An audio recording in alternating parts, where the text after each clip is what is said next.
Ethan's sneaking around behind me. Get over to my right there where we can see you. There he is. There we go. Well, Happy New Year. Today is the 2nd of January.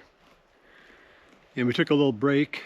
Time to get back up in a tree or in a blind. And today we're going to get in a tree. We're going to go to that spot where I shot the buck back in, I think it was the 9th of November. And it's been hunted once since. So I've had this kind of dilemma or debate going back and forth in the comments section about whether a guy should be hunting in the open or in the timber. And it seems like most people are seeing more activity on their cameras or when they're sitting on stand back in the timber. And I've had a few more people text me and talk about it recently. And so we're going to go as deep into the timber as we can get on this farm and see what's going on up there. It's about 1:30, 1:45. We're going to walk from the building here.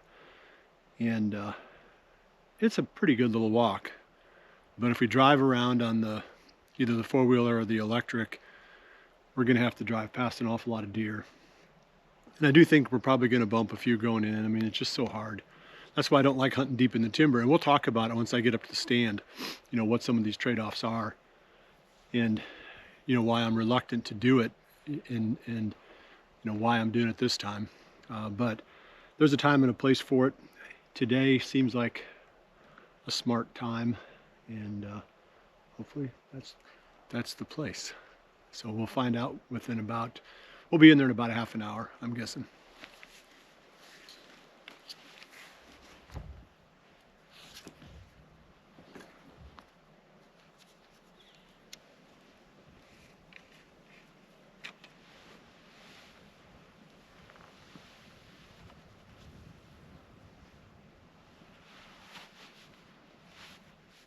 Hoyt's Bowhunting Whitetails is brought to you by Redneck Blinds, Code of Silence Apparel, Hunt Stand Pro Whitetail, Fuse Accessories, Elevate Tree Stands, B3 Releases and Broadheads, and Hoyt.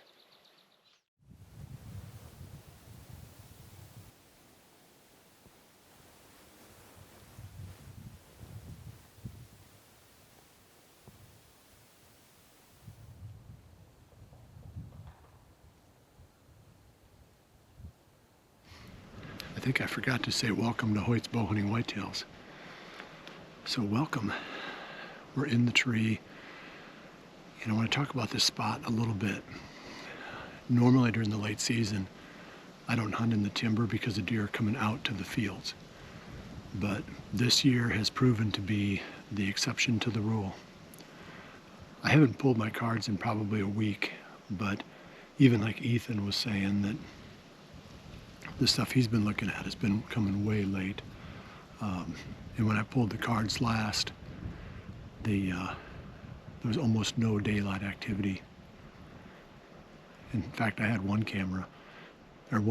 food plot, 2 cameras on that plot that went 10 days without a single daylight photo.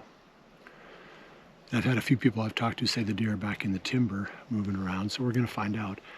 The reason I don't like to hunt back in here during the late season is related to impact. We bumped at least 3 deer coming in.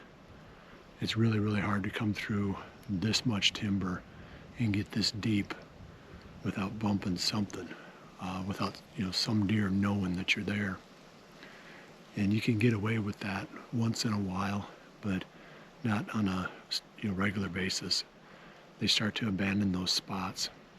The deer that I saw looked like a doe and 2 fawns, but that's not to say that other deer that I didn't see, also didn't also see us or hear us. We came into the wind. There's a little bit of breeze, so all the conditions are right. It's just super hard to get away with hunting deep in the timber on a regular basis, so I save it for special times. And I don't want these deer that are living back here to get spooky and stop moving, because you figure at some point they're going to come out to the fields. Well, I'll just hunt them on the fringe. It's just a lot safer, so to speak. Even during the rut, I tend to be lean away from these deep spots, but I think that works against me sometimes. So I have to find a few spots back in the timber near bedding areas that I can get to easier than this one. I love this spot. It's an awesome spot once you're here, but it's the getting there part that's a killer. So anyway, don't want to spend too much time on that topic, but that's the reason why when everybody's after me all the time, how come you're not hunting deeper in the timber? Well, that's why I'm not. But that's not to say I can't find a few spots during the off season, and I need to, that I can get maybe a little bit deeper than what I've been going without maybe making as much of a commitment as it takes to get way back into a spot like this.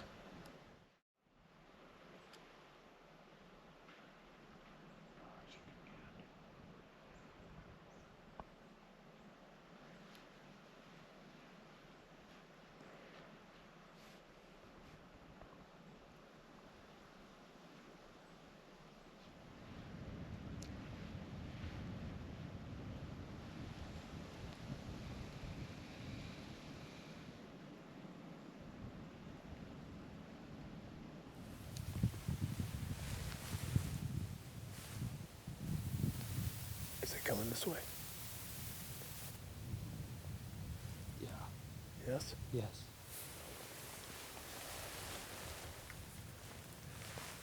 Can I move? Yeah.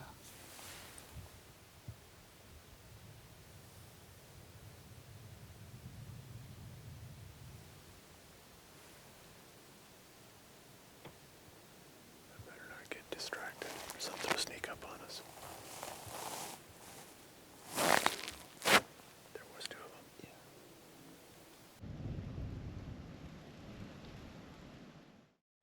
So far, this experiment hasn't really been working out that well for us.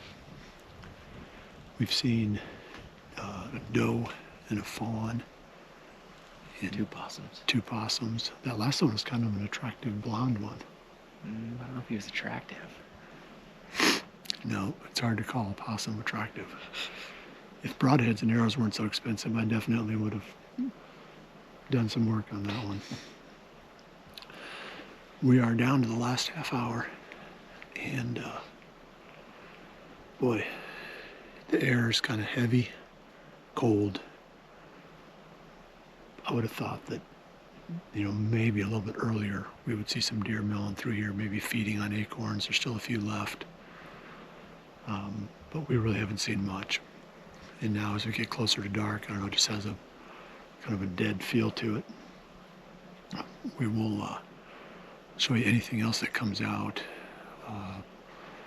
at the end of this.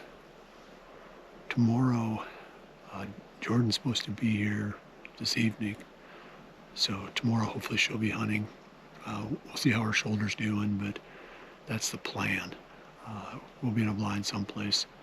She doesn't like being cold, so I promise you we won't be in a tree, but we'll be in a blind with the heater going and some pretzels. Doesn't sound too bad to me right now either. What do you think, Ethan? I'm always game for pretzels. Yeah. So that's it for now. Boy, I wish I was showing you more deer. I really do. I was hoping that being way back in the timber here, we'd pick up a little bit more activity earlier in the day. But like I said, it's been pretty dead.